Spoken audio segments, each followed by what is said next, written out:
नमस्कार, grand Asian news में आप सभी का स्वागत है। तमाम खबरों के साथ मैं हूं शाहीन खान। सबसे पहले एक नजर आज की हेडलाइन पर।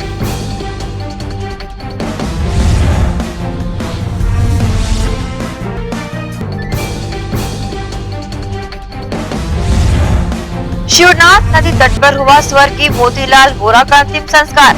मध्य प्रदेश के मुख्यमंत्री शिवराज सिंह चौहान, प्रदेश के पूर्व मुख्यमंत्री डॉक्टर रमन सिंह सहित विभिन्न प्रदेशों से आए लोग हुए शामिल।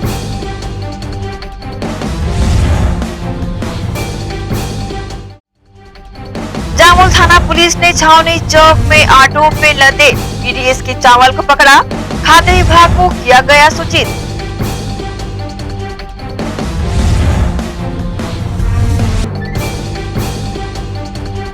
नगर निगम के विभिन्न क्षेत्रों में समाधान शिविरों का आयोजन। लोगों की राशन कार्ड, पट्टा, मजदूर कार्ड जैसी समस्याओं का हो रहा समाधान।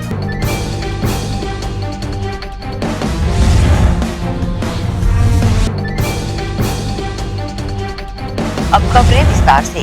नवागढ़ क्षेत्र के ग्राम तोरा में प्रदेश के संसदीय सचिव एवं नवागढ़ विधायक गुरदयाल सिंह बंजारे ने क्षेत्र का दौरा किया। साथ ही उन्होंने 18 करोड़ से अधिक राशि के विकास कार्यों का भूमि पूजन किया।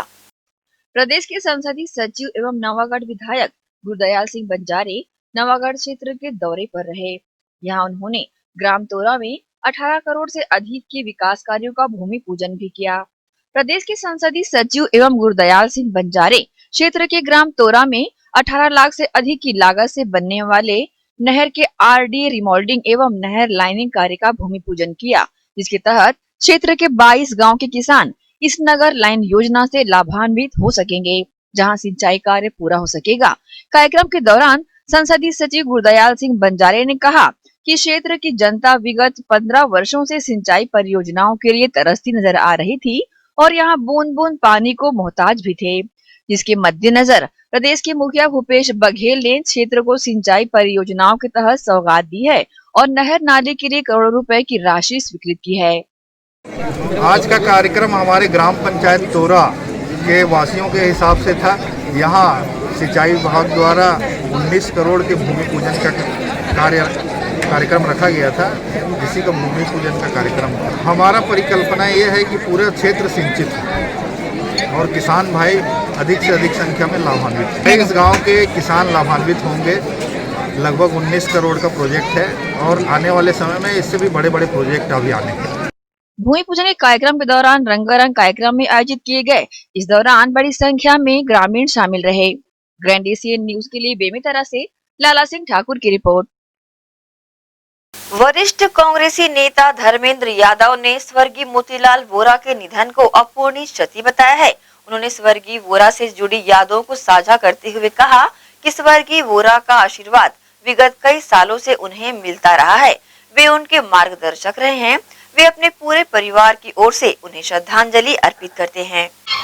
कल हमारे नेता स्वर्गीय मोतीलाल वोरा जी का निधन हुआ। बहुत दुखद दिन था जब हमारे नेता स्वर्गीय मोतीलाल वोरा जी का निधन हुआ। मुझे आज याद है सन 84-85 में जब हम भोपाल में रहा करते थे, तो वहाँ पर मीराबाई का मंदिर की दुर्गा जी की मूर्ति की स्थापना में वो मुख्यमंत्री रहते हुए आए थे। पहली बार मैं छोटा बच्चा था, मैंने उनको बहुत नज़दीक से देखा था क्योंकि वो मंदिर मेरे घर के जस्ट बाजू में था और वो मेरी पहली मुलाकात हुई थी वोरा जी से। मैं वहाँ मंदिर में पूजा अर्चना करने हम लोग भी गए थे परिवार पिताजी के साथ। और उसके बाद जब हम लोग यहाँ 1992 में पिताजी ट्रांसफ़र होकर भोपाल से दुर्ग आए, उसके बाद लगभग 94 के लास्ट में मुझे बाबूजी से फिर से एक बार मिलने का मौका मिला। और एक बार मैं इलाहाबाद गया था तो उस समय राज्यपाल थे, तो मैं वहाँ बहुत भीड़ लगी थी, तो मैंने पूछा कि कौन आया है, तो उन्होंने बोला कि वोरा जी आए हैं और राज्यपाल महोदय जी आए हैं। तो मैंने उनको दूर से प्रणाम किया। उन्होंने भी ऐसे मेरा प्रणाम स्वीकार किया। वो जो क्षण है, और उसके बाद जब मैं NSUI में था, प्रदेश कार्यकारिणी मध्य प्रदेश में था, तब बाबूजी से मिलने का मौका मिला। उसके बाद जब छत्तीसगढ़ राज्य बन गया और मैं युवा कांग्रेस का अध्यक्ष बना इस ज़िले का, ग्रामीण का, उसके बाद मैंने उनसे जब आशीर्वाद लिया तो बाबूजी ने मुझे कहा कि धर्मेंद्र, बहुत बड़ी जिम्मेदारी है तुम्हारे ऊपर दुर्ग ग्रामीण की, क्योंकि इस क्षेत्र में अच्छा काम करने वाला तुम एक नौजवान हो, एक अच्छा काम करना और कांग्रेस हित में काम करना। वो दिन है और आज दिन है, कांग्रेस हित के लिए दिन रात हम संगठन में मेहनत करते हैं, काम करते हैं। और बाबूजी से जब भी मुलाकात हुई, चाहे दिल्ली में मुलाकात हुई, चाहे छत्तीसगढ़ में मुलाकात हुई, और दीपावली के दिन अक्सर जब उनके यहाँ आते थे और रात को हम 11-12 बजे मिलते थे, उनका आशीर्वाद लेते थे, तो बाबूजी मतलब मिठाई खाओ, कुछ ना कुछ बिना खिलाए वो भेजते नहीं थे। मैं कल उनको देख के मतलब मुझे बहुत पीड़ा हुई कि एक बहुत अच्छे इंसान जिनको हम अपने कांग्रेस का एक स्तंभ बोल सकते हैं, उनके निधन पे मुझे, मेरे परिवार में सबको बहुत दुख हुआ। और मैं ईश्वर से यही कामना करता हूँ कि हे ईश्वर, ऐसे व्यक्ति जो महान पुरुष थे उन्हें अपने चरणों में स्थान दे, और हम जैसे कांग्रेस के जो छोटे नेता हैं उनको उनके पदचिन्ह पर चल के, उनके पदचिन्ह पे चल के हम लोग एक अच्छा काम करें। वो एक पराजित योद्धा थे जिनके कोई शत्रु नहीं था, हमें उनसे सीखना चाहिए संगठन में रहते हुए, काम करते हुए, कि उनके जो बताए हुए थे कदम, कि जैसे मैं एक और उदाहरण दूंगा कि मैं भी 2008 में टिकट का दावेदार था, 2009 में भी टिकट का दावेदार था वैशाली नगर से। तो उस समय मेरी टिकट जब कटी तो उन्होंने मंच से, हाउसिंग बोर्ड के मंच से बोला कि धर्मेंद्र यादव भी टिकट चाहता था लेकिन आज इसको टिकट नहीं मिली, लेकिन देखो बहुत मेहनत कर रहा है। तो उस दिन भी मुझे उनसे सीखने को मिला कि आपको पार्टी में जो जवाबदारी मिले वो काम करना चाहिए। तो वैसे शख्सियत इस देश में बहुत कम होते हैं जो कुछ भी हो, समाज के लिए, पार्टी के लिए, देश के लिए वे बहुत बड़ा काम करके गए। मैं सभी छत्तीसगढ़ और अपने दुर्ग के सभी कांग्रेस जन, आम जन, सबसे ही मतलब उनकी जो प्रेरणा है उसको हम लोग को एक्सेप्ट करना चाहिए। हम जहाँ भी रहें, हमें जो भी काम मिले, छोटा मिले, बड़ा मिले, हमें उस काम को अच्छे से करना चाहिए। और वोरा जी के जो पदचिन्ह पे हैं, आदरणीय बाबूजी के, उस पे हम लोग को चलना चाहिए। बस मैं यही कामना करता हूँ और ईश्वर से प्रार्थना करता हूँ कि बाबूजी को अपने चरणों में स्थान दे और बाबूजी के हम लोग बताए हुए पद चिन्ह पर चल सकें।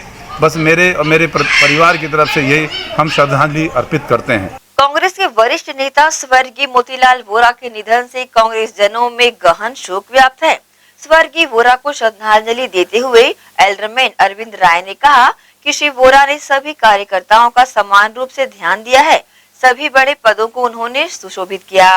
वहीं कांग्रेसी नेता मोहम्मद सलमान ने भी स्वर्गीय वोरा के निधन को अपूर्णीय क्षति बतलाया। बाबूजी श्री मोतीलाल वोरा जी का जाना सिर्फ छत्तीसगढ़ के लिए नहीं, पूरे भारतवर्ष के लिए दुखदाई है। उन्होंने पत्रकार से पार्षद से विधायक और मुख्यमंत्री का सफर तय किया। राज्यपाल रहने के साथ साथ वो हमेशा सरल और सहज रहे।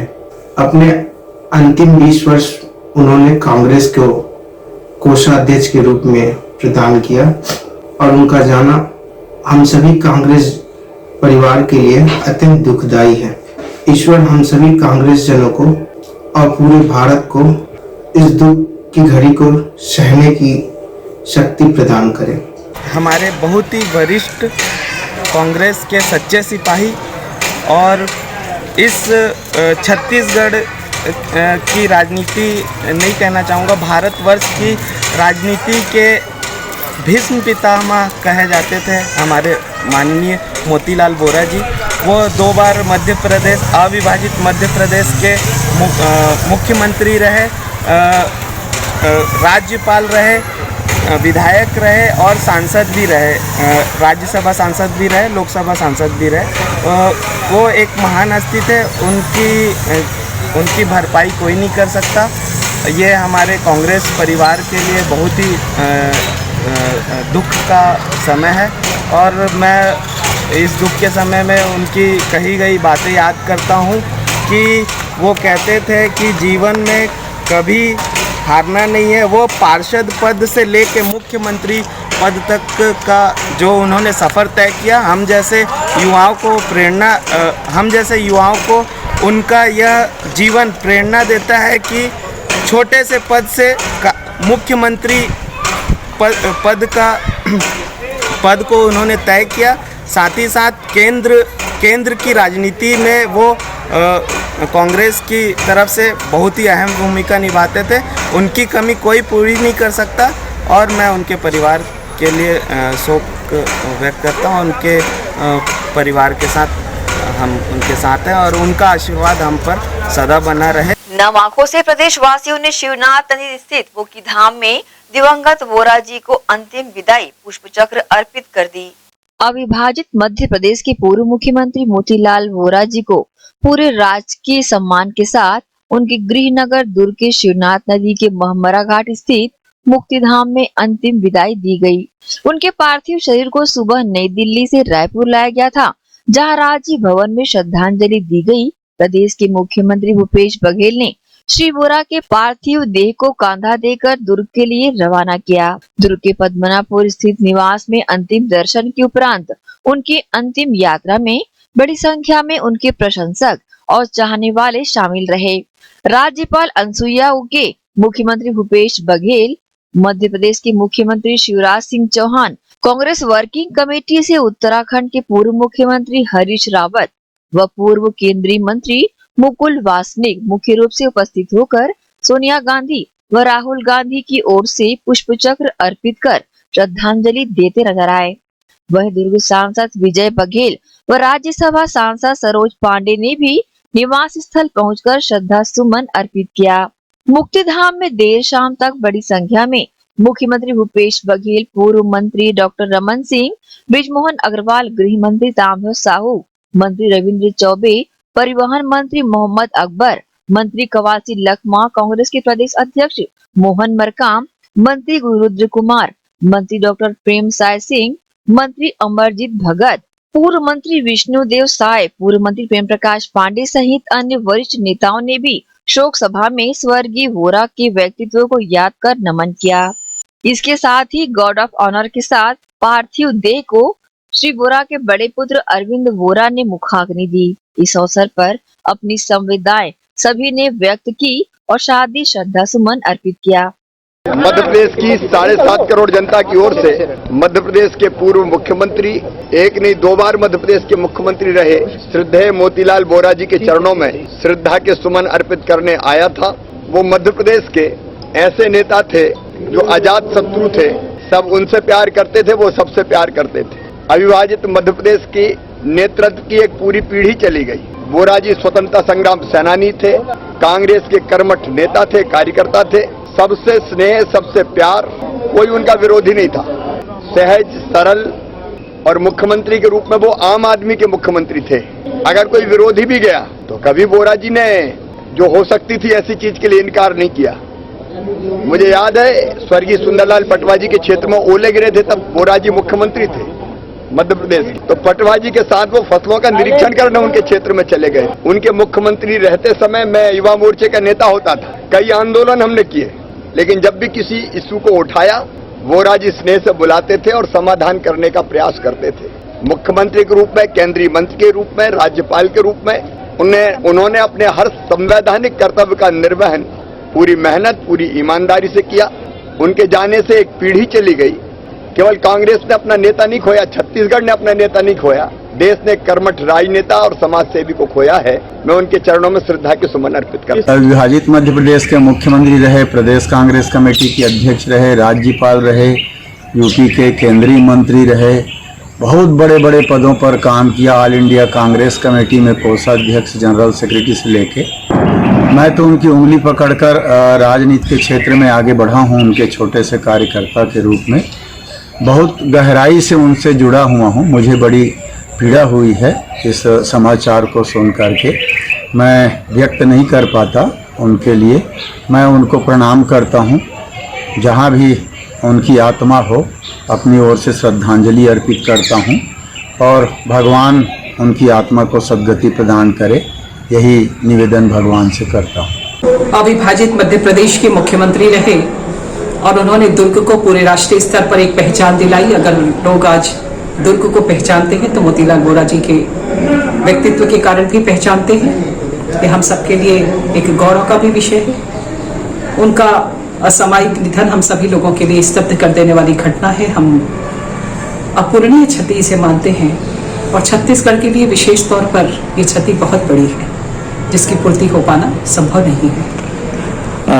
एक बात घटना याद आती है, जब आप सांसद बनकर के जब दुर्ग लौटी थी तो आपने एक वाकया याद दिलाया था कि वाकई में मोतीलाल वोरा जी का क्या कद है, आपने ये दिल्ली जाने के बाद जाना था, क्या वो क्षण था? निश्चित तौर पर दिल्ली में उनकी एक अपनी अलग पहचान थी। चाहे वो कितना भी बड़ा व्यक्तित्व हो, कांग्रेस पार्टी की कोई भी नेता हो, उनको बहुत आदर के साथ में उन्होंने हमेशा स्थान दिया। और मुझे वो घटना भी याद आती है कि जिस प्रकार से वो अपने विपक्षी दल के लोगों का भी उत्साहवर्धन करते थे। वो मुझे जब भी सदन में मिले हमेशा उन्होंने मेरा उत्साह बढ़ाया, किन्हीं विषयों पर मार्गदर्शन किया और विपक्षी होने के बाद भी उन्होंने इस बात की चिंता करी कि अगर मैं इस क्षेत्र से आती हूँ तो यहाँ पर उनका एक स्नेहिल व्यक्तित्व हमेशा हमारे साथ रहा। ग्रैंड डीसी न्यूज के लिए दुर्ग से नसीम फारूकी की रिपोर्ट। इसी के साथ ही रुकेंगे एक छोटे से ब्रेक के लिए, जल्द हाजिर होते हैं। आप सब बने रहिए ग्रैंड डीसी न्यूज के साथ।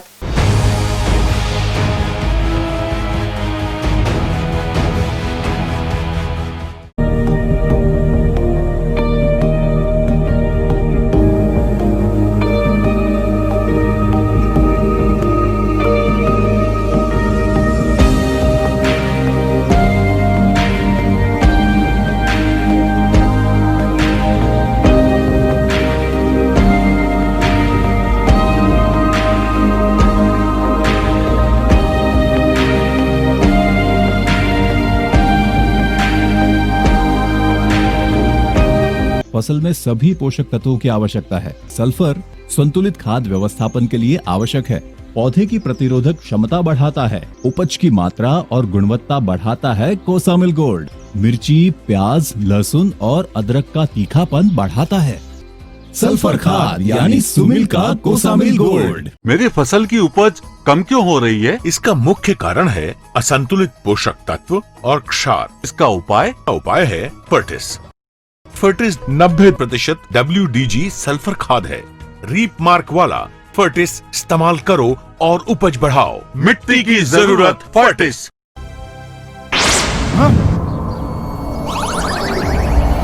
पेश है नई तकनीक से बना टेक्नो जेड। ये है आधुनिक जिंक ऑप्टिमम रिलीज टेक्नोलॉजी के साथ, जिससे फसलों को जरूरत के हिसाब से जिंक उपलब्ध होता है। स्मार्ट किसान बने, टेक्नो जेड ही चुने। फसल में जिंक की कमी हो जाए तो फसलों के साथ मूछें भी मुरझा जाए। पेश है जिंदा पेटेंटेड माइक्रोनाइज टेक्नोलॉजी युक्त जिंक, जिसकी कम मात्रा के इस्तेमाल से भी फसल को हो भरपूर लाभ। जिंदा जबरदस्त जिंक।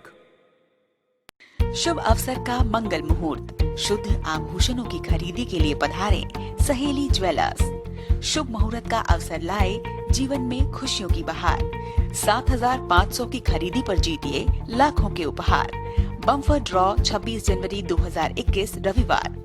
पहला उपहार 2 BHK फ्लैट, दूसरा उपहार कार, तीसरा उपहार होंडा एक्टिवा, चौथा उपहार 2 स्मार्टफोन, पांचवा उपहार 5 पार्टी स्पीकर, छठा उपहार 10 एलेक्सा, सातवां उपहार 25 home appliances.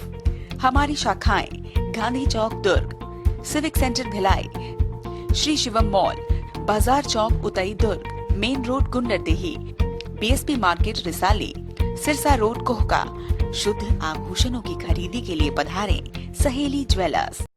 BM Shah hospital and research centre. जी हाँ, शहर के हृदय स्थल शास्त्री नगर में संचालित BM Shah multi speciality hospital, जहाँ 24 घंटे आपातकालीन सुविधाएं, casualty, OT, ICU, MICU, NICU, OPD, x ray, CT scan, MRI, sonography, dialysis सेवा उपलब्ध, एम्बुलेंस सेवा भी उपलब्ध, साथ ही प्राइवेट वार्ड व जनरल वार्ड उपलब्ध। शहर के प्रख्यात विशेषज्ञों द्वारा उपचार। हॉस्पिटल के विभाग: जनरल फिजिशियन, न्यूरो फिजिशियन, प्रसूति रोग, न्यूरो सर्जन, जनरल सर्जन, चर्म रोग, कान, नाक, गला, शिशु रोग विशेषज्ञ। हमारा पता BM Shah multi speciality hospital, Shastri Nagar, Bhilai. Mobile number 7730 77711 7730 77722। Corona के खिलाफ लड़ाई में हमारे देश के अनगिनत अनसंग हीरोज अपना अपना काम बखूबी अंजाम दे रहे हैं।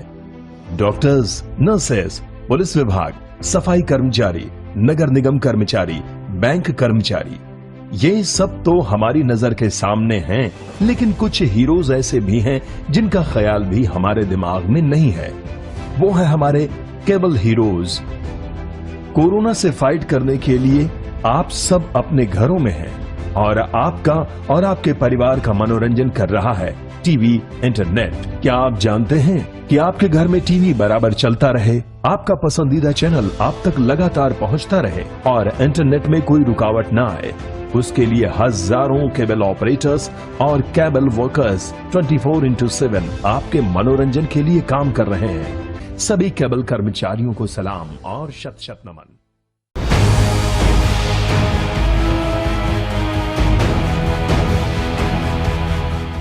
ब्रेक के बाद आप सबका स्वागत है। सेक्टर 10 भिलाई वार्ड 46 में नगर पालिका निगम जोन 5 भिलाई द्वारा जन समस्या निवारण शिविर का आयोजन किया गया, जिसमें नवीन आधार कार्ड, मजदूर कार्ड एवं राशन कार्ड बनाने के लिए फॉर्म भरवाए गए। नगर पालिका निगम भिलाई द्वारा इन दिनों सभी वार्डों में छूटे हुए हितग्राही जिनका अभी तक किसी कारणवश राशन कार्ड, आधार कार्ड और मजदूर कार्ड नहीं बन पाया है, ऐसे हितग्राहियों के लिए जन समस्या निवारण शिविर का आयोजन किया जा रहा है। भिलाई निगम द्वारा सभी जोन कार्यालय को आदेशित किया गया है कि सभी अपने जोन अंतर्गत बारी बारी से शिविर लगाए। इसी के अंतर्गत आज सेक्टर 10 वार्ड 64 में शिविर लगाया गया, जिसमें निगम MIC मेंबर व वार्ड पार्षद सुभद्रा सिंह शिविर में आए हितग्राहियों के बीच उपस्थित रहे, जिनके द्वारा शिविर में आए हितग्राहियों के फॉर्म भरने में मदद किया गया। वहीं पूर्व में बनाए गए मजदूर कार्ड का वितरण भी किया गया, जिनके बाद न्यूज टीम को प्रतिक्रिया देते हुए बताया कि शिविर में लोग काफी संख्या में पहुंच रहे हैं। वार्ड क्रमांक 64 में आज जन समस्या निवारण हेतु शिविर लगाया गया है नगर निगम द्वारा। तो उसके तहत यहाँ पे जितने लोग हैं, जैसे गरीबी रेखा कार्ड है, उसके लिए भी फॉर्म दिया जा रहा है और उसके लिए क्या है 10-11 का जनगणना मांगा जा रहा है और कुछ लोग लेके आ रहे हैं तो उनका बनाया भी जा रहा है। और उसी प्रकार से आज जो कहते हैं आधार कार्ड है जिनका नाम सुधारा जा रहा है, जो गड़बड़ है नाम में वो भी बनाया जा रहा है और मजदूरी कार्ड भी बनाया जा रहा है और खाद्यान्न के लिए जो APL कार्ड है वो भी भरा जा रहा है। और जितने भी और समस्याएं हैं, कई लोग के बहुत सारे प्रॉब्लम है तो वो भी यहाँ पे ठीक किया जा रहा है नगर निगम के थ्रू। बहरहाल शिविर में सर्वाधिक 1 से 5 साल तक के छोटे बच्चों को देखा गया जो अपना आधार कार्ड बनवाने आए हुए थे। ग्रैंड एशियन न्यूज के लिए भिलाई से रॉबिन मल ठाकुर की रिपोर्ट। वार्ड 18 चैता मैदान कैंप 1 में बुधवार को समाधान शिविर का आयोजन किया गया। शिविर में वार्ड वासियों की पट्टा, राशन कार्ड, मजदूर कार्ड, पेंशन आदि समस्याओं का निराकरण किया गया। शिविर में नगर निगम के अधिकारी मौजूद रहे। विधायक महापौर देवेंद्र यादव की पहल से नगर निगम के विभिन्न वार्डों में समाधान शिविर आयोजित किए जा रहे हैं। शिविर में मौके पर ही लोगों की विभिन्न प्रकार की समस्याओं का समाधान होने से उन्हें नगर निगम कार्यालय के चक्कर काटने से राहत मिली है। चैता मैदान कैंप 1 में आयोजित समाधान शिविर में बड़ी संख्या में वार्ड वासी पहुंचे, जहां इनकी पेंशन, पट्टा, राशन कार्ड, मजदूर कार्ड आदि जैसी समस्याओं का समाधान शिविर में उपस्थित निगम अधिकारियों द्वारा किया गया। इस अवसर पर उपस्थित नगर पालिक निगम के एल्डरमैन अरविंद सिंह ने अपनी प्रतिक्रिया दी। इस समाधान शिविर के माध्यम से माननीय देवेंद्र यादव जी की पहल है ये, ताकि लोगों को नगर निगम ना जाना पड़े। उनके जो लोग छूट गए, जिनका पेंशन रिलेटेड संबंधित कुछ समस्या है, बहुत दिनों से पेंशन रिजेक्ट हो गया या कुछ भी वजह से पेंशन रुकी हुई है, आधार कार्ड में कुछ समस्या है, राशन कार्ड रिलेटेड कोई समस्या है, मजदूर कार्ड रिलेटेड कोई समस्या है, उसकी यहाँ जानकारी भी दी जा रही है और साथ ही साथ आवेदन भी लिया जा रहा है, ताकि जो भी गरीब जनता है जिनका राशन कार्ड नहीं बन पाए, जिनका पेंशन रुका हुआ है, उनका पेंशन रिलेटेड ये सारी समस्या का समाधान उनके ही वार्ड में हो सके। शिविर में पट्टा नवीनीकरण का किस तरह किया? हाँ, यहाँ पे पट्टा नवीनीकरण के लिए भी फॉर्म लिए जा रहे हैं। ये कैंप हमारा श्रमिक बाहुल्य क्षेत्र है। इसमें कई एरिया ऐसे हैं जिसमें बीएसपी के का लैंड होल्ड है और कई एरिया इंडिपेंडेंट है जिसमें नगर निगम भिलाई डायरेक्ट इन्वॉल्वमेंट रखता है।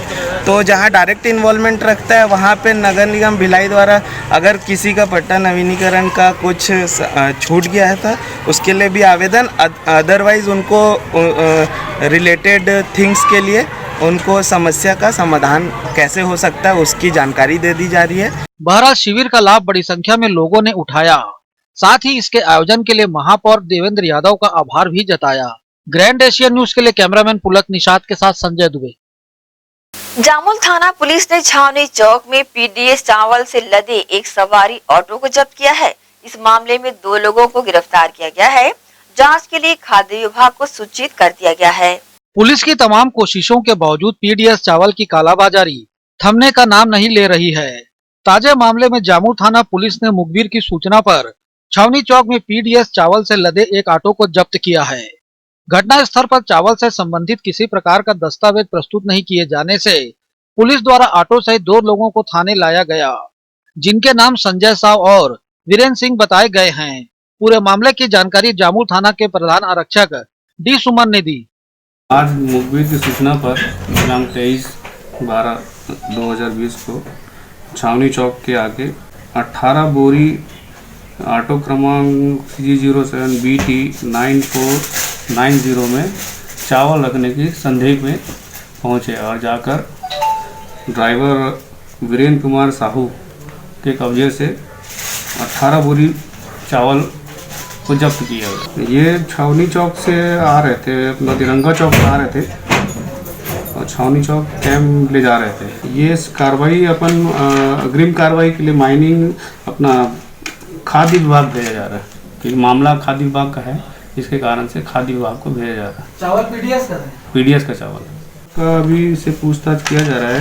ड्राइवर के साथ संदेही जो पकड़े हैं उसका नाम है संजय साव। वही मामले में गिरफ्तार किए गए संजय साव ने अपनी प्रतिक्रिया कुछ इस तरह से दी। सरना चावल है, पीडीएस नहीं है। लाते हैं दूर से, हम लोग घूम के फेरी में बेचते हैं, फेरी में खरीदते हैं, फेरी में बेचते हैं। 3-4 साल से कर रहे हैं। बहरहाल पुलिस ने आगे की कार्रवाई के लिए खाद्य विभाग को सूचित कर दिया है। गौरतलब है कि ठोस कार्रवाई के अभाव में इस तरह के मामले लगातार सामने आते रहे हैं, जिससे पीडीएस चावल की कालाबाजारी से जुड़े लोगों के हौसले बुलंद हैं। ग्रैंड एशियन न्यूज के लिए कैमरामैन पुलक निषाद के साथ संजय दुबे। इसी के साथ ही रुकेंगे एक और छोटे से ब्रेक के लिए। जल्द हाजिर होते हैं। आप सब बने रहिए ग्रैंड एशियन न्यूज के साथ।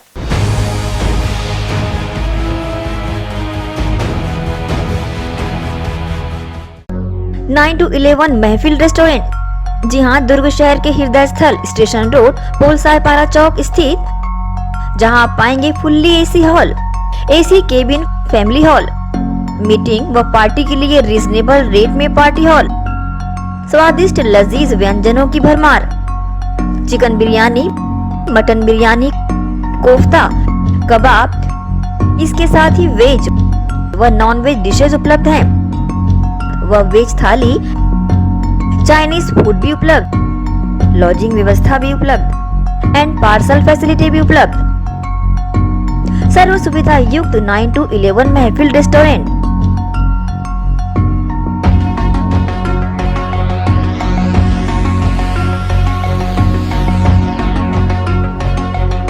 Station road Polsaypara Chowk Durg. Mobile number 8839814123 07884892666। आपका अपना भव्य शोरूम, 50 वर्षों से आपकी सेवा में। दिनेश वस्त्र भंडार, एक भाव एक विचार के साथ। दिनेश वस्त्र भंडार আমাদের আপন दिनेश वस्त्र भांडार। साडा अपना दिनेश वस्त्र भंडार। कपडाले संबंधित सबो रेंज, एके भाव एके विचार, एकाच भावात एकाच विचारात, एके को भाव एके को विचार, दिनेश वस्त्र भंडार। नए भव्य शोरूम में उच्च क्वालिटी के कपड़े सभी वैरायटी में संपूर्ण रेंज के साथ। एक्सक्लूसिव रेंज ऑफ साड़ीज, लांचा, kurti, salwar suit, jeans, t-shirt, shirts and all type of varieties.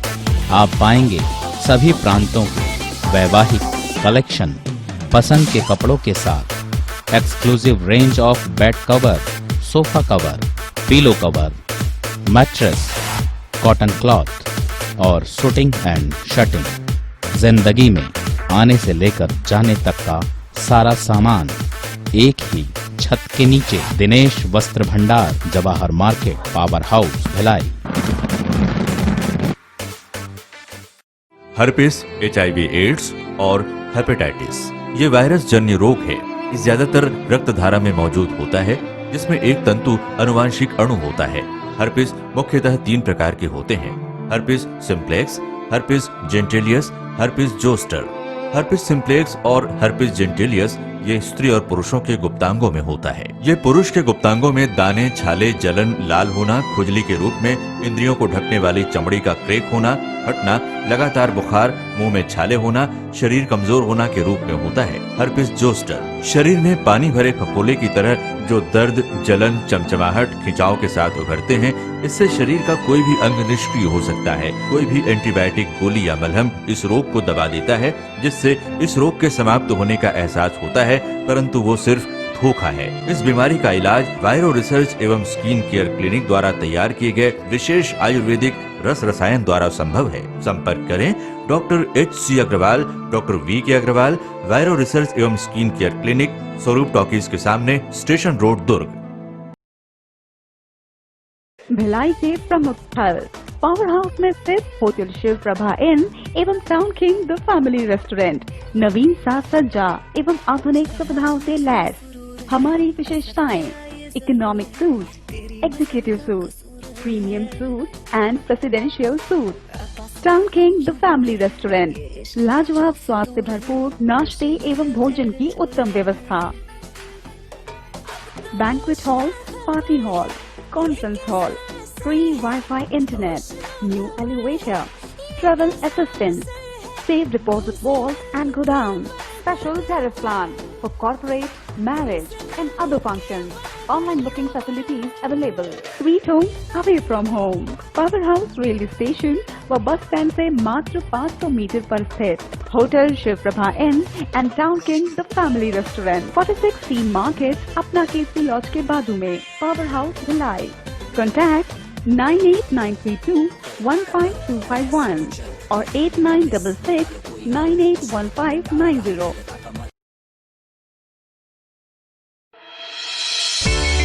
Sunshine multi speciality hospital अब भिलाई 3 चरौदा में भी।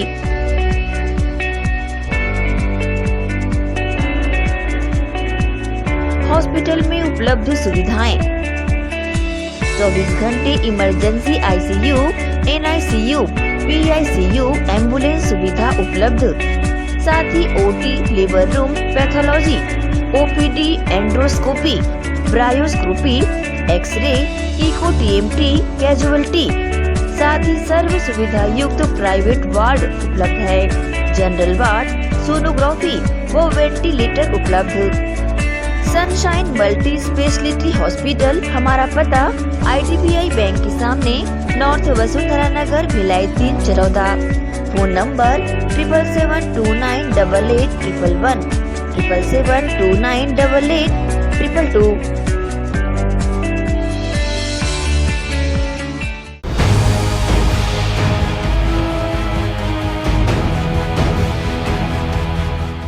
ब्रेक के बाद एक बार फिर से आप सभी का स्वागत है।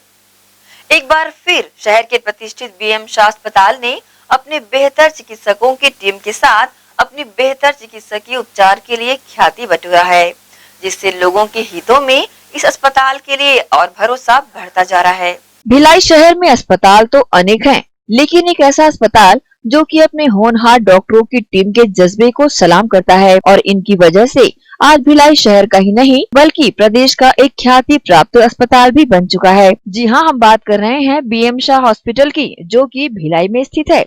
एक बार फिर इस अस्पताल ने अपनी बेहतर चिकित्सकीय उपचार के चलते सुर्खियां बटोरने में लग गया है। इस बार मामला है एक युवा दीपक साहू का, जो कि ग्राम बीड़ी, जिला बालोद का रहने वाला है। इसी साथ 11 को इनके परिजनों ने बीएम शाह अस्पताल में भर्ती कराया था। मामला बहुत ही गंभीर था और दीपक का बचना लगभग नामुमकिन सा हो चला था। लेकिन अब इन्हें इत्तेफाक समझे या फिर किस्मत, दीपक साहू ने जहर का सेवन किया था और वह भी बहुत ज्यादा मात्रा में। सबसे पहले अस्पताल प्रबंधन ने प्रशासनिक प्रक्रिया को पूरा किया। तत्पश्चात दीपक साहू को आईसीयू में भर्ती कर लिया गया और फिर शुरू हुआ सिलसिला दीपक साहू की जान बचाने का। पर ऐसे वक्त में डॉक्टरों की टीम को अगर सबसे ज्यादा मदद किसी की मिली तो वह थे दीपक साहू के परिजन, जिन्हें पूर्ण विश्वास था कि बीएम शाह अस्पताल में आने के बाद उनके पुत्र की जान बच ही जाएगी। डॉक्टरों ने हमें बताया कि दीपक साहू के बचने की उम्मीदें लगभग खत्म सी हो चुकी थी। बावजूद इसके दीपक के परिजनों का उत्साह और हौसला और विश्वास देखकर डॉक्टरों की टीम ने अपनी पूरी ताकत दीपक को बचाने में झोंक डाली और यमराज से छीनकर दीपक की जान भी लाई गई। इस टीम में डॉक्टर राजेश सिंघल, जो कि सीनियर कंसल्टेंट मेडिसिन डिपार्टमेंट के हैं, उनका साथ दिया पवन नामेवार डॉक्टर समर शर्मा ने। इनके साथ बीएम शाह अस्पताल के आईसीयू यूनिट की पूरी टीम और पूरा का पूरा नर्सिंग स्टाफ भी इस जद्दोजहद में लग गया कि दीपक साहू की जान कैसे बचाई जाए। और इन सभी की मेहनत रंग लाई। पूरे 36 दिन एडमिट रहने के बाद इन 36 दिनों में कई ऐसे मौके भी आए जब डॉक्टरों को ये लगा कि हमारी मेहनत व्यर्थ तो नहीं जा रही है। लेकिन दीपक साहू के इस दौरान 6 से 7 डायलिसिस भी हुए और तो और दीपक साहू शॉक में भी चला जा रहा था, जिसका उपचार करना भी काफी पेचीदा बनता जा रहा था। लेकिन एक कहावत है ना कि जाको राके साइया मार सके ना कोई, तो बीएम शाह अस्पताल के सीनियर डॉक्टर और उनकी पूरी टीम दीपक साहू के लिए शायद भगवान ही बनकर आई, जिन्होंने मिलकर दीपक साहू की कीमती जान बचा ली। मिस्टर दीपक यादव 22 साल का हमारे यहाँ 7 नवंबर को एडमिट हुआ था। जहर के सेवन किया था इसने अपने घर पे आया था। हमने इसका प्राइमरी ट्रीटमेंट किया। इसका जो हम लोग इसके जो कांटे का जो दवाई होती है अट्रोपिन, यूजुअली लोगों को 20-25 एम्पुल दिए, उसके बाद उसमें एट्रोपिनाइजेशन होने के बाद 1 या 2 एम्पुल हमको लगता है हर घंटे। इस पेशेंट में शुरू दिन से ही 25 से 30 एम्पुल एट्रोपिन का डोज जा रहा था, जो काफ़ी दिनों तक चलता रहा। इलाज के दौरान इसके शरीर में पूरा जहर फैल गया था, सेप्सिस हो गया था, किडनियाँ काम करनी बंद कर दी थी। हमको इनको वेंटिलेटर पर डालना पड़ा था। हमारी जो टीम है, डॉक्टरों की टीम है, जो डॉक्टर राजेश सिंघल में हो गया, डॉक्टर पवन हो गया, डॉक्टर समर शर्मा हो गया, और हमारे जो आईसीयू के जो रेसिडेंट डॉक्टर और जो नर्स हैं, उन लोगों ने हिम्मत नहीं खोई। साथ साथ हमने जो इनके घर वालों ने हिम्मत नहीं खोई। इनके घर वालों को कहना था सर कैसे भी हो हमारे पेशेंट को बचाओ। यूजली कभी कभी घर वाले भी हिम्मत खो जाते हैं जब 1 महीना से ज़्यादा स्टे हो जाता है, आपका पेशेंट वेंटिलेटर पे है, हम ये भी नहीं बता पा रहे हैं कि बचेगा कि नहीं बचेगा। बीच में इनका किडनी काम बिल्कुल बंद कर दिया, क्रिएटिनिन का लेवल बहुत ज़्यादा हाई हो गया, पेशेंट वेंटिलेटर पे था। हमारे यहाँ डॉक्टर आर.के. साहू सर हैं, उनका ओपिनियन लिया गया। उन्होंने कहा कि भाई इनका डायलिसिस करना पड़ेगा। डायलिसिस करने के बाद भी हम ये नहीं बोल सकते कि पेशेंट बच जाएगा। घर वालों ने सहमति दी, हम लोगों ने डायलिसिस किया। डायलिसिस भी 6-7 डायलिसिस चली। फिर हमारे जो टीम एफर्ट के कारण हम लोगों ने भी होप खो दिया था। यूजुअली ऐसे पेशेंट जो इतना जहर का सेवन जो करके आते हैं, जिनको सेप्सिस हो जाता है, जिनका बीपी नहीं रहता है, जिनको हमको डायलिसिस में लेना पड़ता है, यूजुअली 100 में से 99 लोगों की डेथ हो जाती है। हमारे यहाँ की जो टीम एफर्ट हम लोगों ने किया, हमारे आईसीयू के स्टाफ ने किया, और कभी कभी हमारे पास ये प्रेशर रहता है कि भैया कि पेशेंट के घर वालों का कि हम इतना पैसा दे रहे हैं फिर भी पेशेंट ठीक क्यों नहीं हो रहा है। इन लोगों की तरफ से कुछ नहीं था। हम लोगों ने अंदर ही अंदर फिर भी मैनेजमेंट से बात कर ली कि भाई हमको अगर इनके घर वाले अगर हिम्मत हार जाते हैं पैसे के कारण, तो हमको फिर भी इलाज चालू रखना है। और हमारा मैनेजमेंट इस मामले में मैं बोल सकता हूं कि पैसे को बिल्कुल नहीं देखते हैं। पेशेंट को बचाना ही हमारी पहली प्राथमिकता है। और आज मुझे खुशी हो रही है कि जब ये डिस्चार्ज के बाद वापस हमको दिखाने आया है एकदम नॉर्मल अवस्था में। हम तो ये होप खो चुके थे और आज ये बचा हुआ है। नहीं, हम कोई चमत्कार नहीं किए हैं। हम हमारी तरफ से पूरा एफर्ट किए हैं। हमारा एक ही उद्देश्य था कि पेशेंट बच के घर में अच्छे से चला जाए, यहाँ से चलते फिरते जाए और चलते फिरते हमारे पास दिखाने के लिए आए। रही बात डायलिसिस की, जब बॉडी में बहुत ज़्यादा इन्फेक्शन बढ़ जाता है तब जो शरीर में जहर बन जाता है वो किडनी के द्वारा निकलता है, तो किडनी को उस वक्त डैमेज होता है। ऐसे वक्त में जब किडनी को डैमेज होता है तो उनको सपोर्ट करने के लिए डायलिसिस की ज़रूरत लगती है, जिससे हम जहर की मात्रा बाहर निकालते हैं। तो इसको उसी वक्त 6-7 डायलिसिस की ज़रूरत गिरी है। और उसके बाद किडनी में डायलिसिस के 2 प्रकार रहते हैं, जब एक क्रोनिक किडनी डिसीज और acute kidney disease. Acute kidney disease ऐसा रहता है कि जिसमें किसी जहर के कारण उसकी किडनी में डैमेज हुआ हो। क्रोनिक डिसीज ऐसा रहता है जिसमें बीपी और शुगर के चलते किडनी का लंबे टाइम से डैमेज हुआ है। और जो क्रोनिक किडनी डिसीज रहते हैं उनको बाद में लंबा टाइम के लिए डायलिसिस की ज़रूरत रहती है। और एक्यूट किडनी डिसीज जो रहता है उसमें कुछ डायलिसिस के बाद किडनी को आराम मिलता है, तो किडनी अपना काम करना चालू कर देती है। इस कंडीशन में वही था, एक्यूट किडनी इंजरी था, जिसके चलते कुछ डायलिसिस के बाद किडनी अपना काम करना चालू कर दी और यूरिन उसको पेशाब जो है अच्छे से आना चालू हो गया है। अब इस कंडीशन में हमें नहीं लगता कि उसको फ्यूचर में या भविष्य में कभी डायलिसिस किया किडनी के रिलेटेड कोई दिक्कत आएगी। सर, पेशेंट शॉक में भी था, उसके ट्रीटमेंट किस तरह से संभव हो पाया? आप लोगों की टीम ने कैसा एफर्ट लगाया? जब सेप्सिस रहता है तो वो ऐसे कंडीशन में ऐसा रहता है कि पेशेंट शॉक में भी जाता है, उसको सेप्टिसेमिक शॉक बोलते हैं। जहर की मात्रा इतनी हो जाती है कि वो हार्ट के ऊपर, लंग के ऊपर असर करता है, सांस लेने में दिक्कत होती है। ऐसे वक्त में हमने उसको जो सांस की मशीन जो रहती है, श्वास की मशीन, वेंटिलेटर जो बोलते हैं, उसके सहारे हमने उसको ऑक्सीजन दिया। और जो बीपी बढ़ाने की दवाई रहती है जिसको हम आइनोट्रोपिक सपोर्ट बोलते हैं वो भी चलाए, उसके सहारे उसका बीपी भी आ गया। और बाकी जो एंटीबायोटिक वगैरह उसको भी हम थोड़ा सा हाई डोज में उनको दिए। ठीक है सर, जैसा कि ये एक जहर सेवन का केस था, अगर हमारे चैनल के माध्यम से बहुत सारे लोग देख रहे हैं आपको, जो पेरेंट्स होते हैं वो खुद शॉक में चले जाते हैं कि बच्चे ने ऐसा कर लिया, किसी ने ऐसा कर लिया परिवार में, अगर एक सलाह की बात करेंगे तो कितने देर में, जैसे अगर पता चल जाए कि किसी ने जहर का सेवन किया है, तो कब तक आप तक पहुंच जाए तो उसकी जान बचाई जा सकती है? हमारे पास जैसे ही कोई जहर का सेवन करता है तो बहुत बार रिलेटिव छुपाते हैं चीज़ों को कि जहर लिया है वगैरह। ऐसी चीज़ें डॉक्टर से मत छुपाइए, क्योंकि हम हर पेशेंट का इलाज हमें करना है। कोई भी चीज़ रहे, कोई भी प्रॉब्लम रहे, जितना जल्दी हो सके चीज़ें बताएंगे, उस हिसाब से हमें इलाज करने में हमें मदद होगी। जैसे जहर, हर जहर के हिसाब से अलग अलग इलाज रहता है। जैसे ही वो जल्दी से जल्दी हमें बताएंगे कि जहर सेवन किया है, तो उसके हिसाब से हमें जितना जल्दी हो सके इलाज स्टार्ट करने में मदद होती है। और रही बात के मरीज की, तो बहुत बार मरीज जहर सेवन वगैरह क्यों करता है, वो कोई टेंशन में रहता है। ये जो घर में वातावरण, जो एनवायरनमेंट रहता है वो थोड़ा फ्रेंडली रहना चाहिए, कि जिसके चलते जो पेशेंट जो रहते हैं उनके जो पेरेंट्स हो गए वो खुल के चीज़ें डिस्कस करें, जो भी उनके प्रॉब्लम है। ऐसे पेशेंट जो मरीज रहता है उसके ऊपर ऐसी कंडीशन ना आए कि वो ऐसा कोई स्टेप ले, और वो उसको पेरेंट लोग उसको सपोर्ट करें, उसकी जो भी प्रॉब्लम है, जो भी उसकी जो दिक्कत है वो घर में खुले तरीके से डिस्कस करे और उसको एक मानसिक सपोर्ट दे के वो ऐसी स्टेप बाद में ना ले।